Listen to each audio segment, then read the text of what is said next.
maraming salamat sa Diyos. At maraming salamat sa inyo lahat. Ang isang tulad ng Maglupa, ginawa ninyong konsihal. Kaya maraming salamat po sa inyo. Wala nang intro po. Pinahalayan! Mahalakas kayo! Pinikis yan ako, disqualified na lang! Natatakot pa kayo! Mga pinaulong po, di kayo nagtrabaho, naiingit kayo!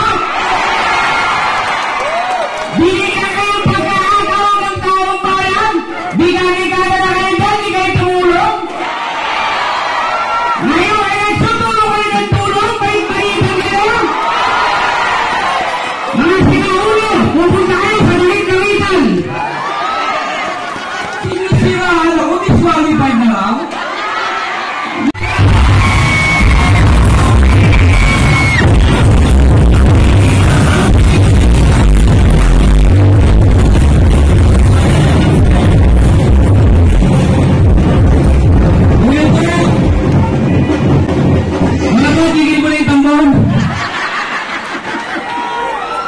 Maraming salamat sa Diyos. At maraming salamat sa inyo lahat. Ang isang tulad ng Maglupa, ginawa ninyong konsihal. Kaya maraming salamat po sa inyo. Wala nang intro po. Pinahalayan! Mahalakas kayo! Pinikis yan ako, disqualified na lang! Natatakot pa kayo! Mga pinaulong po, di kayo nagtrabaho, naiingit kayo! Binigyan kayo pagkakataon ng taong bayan! Bigyan-bigyan na kayo dyan, di kayo tumulong! Ngayon ay nagsutulo kayo ng tulong, bait-baitan kayo!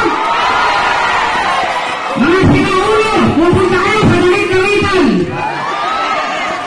Sinisiraan ako, disqualified na lang? Nininervous pa kayo?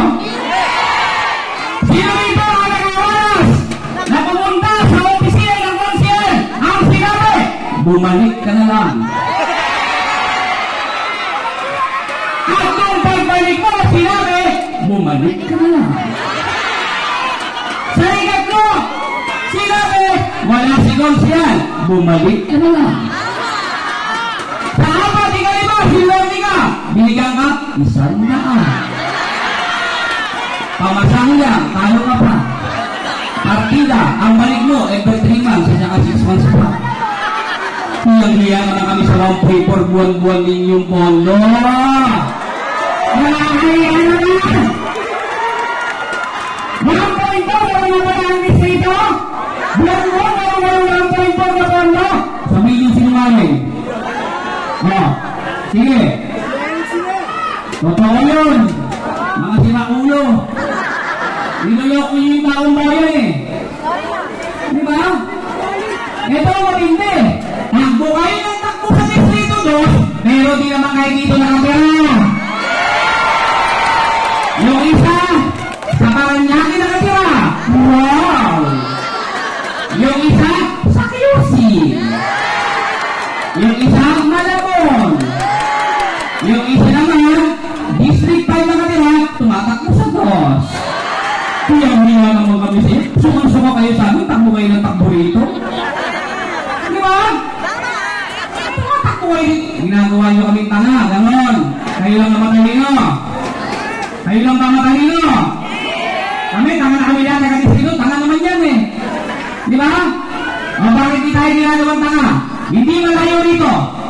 Napakalapit lang. Lugarin ninyo, puntahan ninyo. Diyan sa may gilid ng palengke. Puntahan ninyo.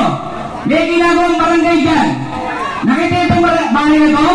Nakita niyo yan? Di ba ang ganda? Siguro, sinay ko niya, mga pinagawa yan, kung 10 million, 12 million.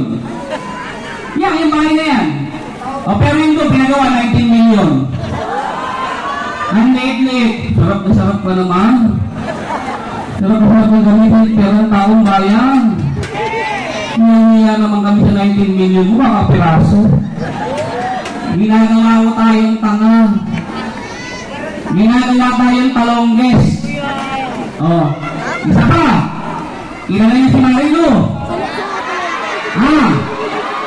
Si Marino. Ang sabi niya, 16 na taon niyo raw siyang pinagkatiwalaan. Wow. Ano nagawa mo? Ito matindi. Ito matindi ron. Pinagbigyan ng 16 na taon, walang naitulong, pinalit pa yung kapatid.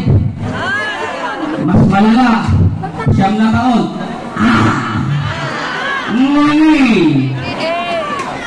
May mas matindi pa ron. Gusto kumalit pa si Charis Pelpego? Ano kayo sa ulo? Oy, Charis! Hindi ka pwede sa Distrito 2. Masilang ka. Hindi ka namin kauri. Ayaw mo na hawakan ka ng Charis yan. Di ba? Pabawalan mo tayo. Ang mahirap, sobra kanilang pinahirapan. Pumunta ka sa pampublikong ospital na pag-aari ng syudad. Pagdating mo ron, emergency ka. O swerte ka dahil ang laboratory mo sa labas. Gastos ka.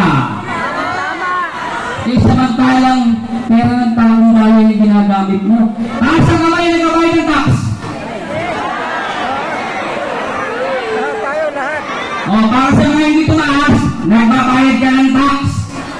Kahit hindi ka direct na nagbabayad ng tax sa gobyerno, nagbabayad ka ng tax dahil lahat ng binibili mo, may tax.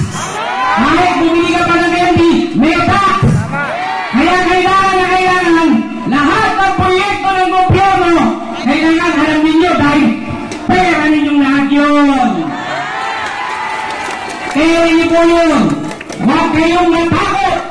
Huwag kayong matakot. Siya sa ating lahat yan dahil yun ay pera ng taong bayan.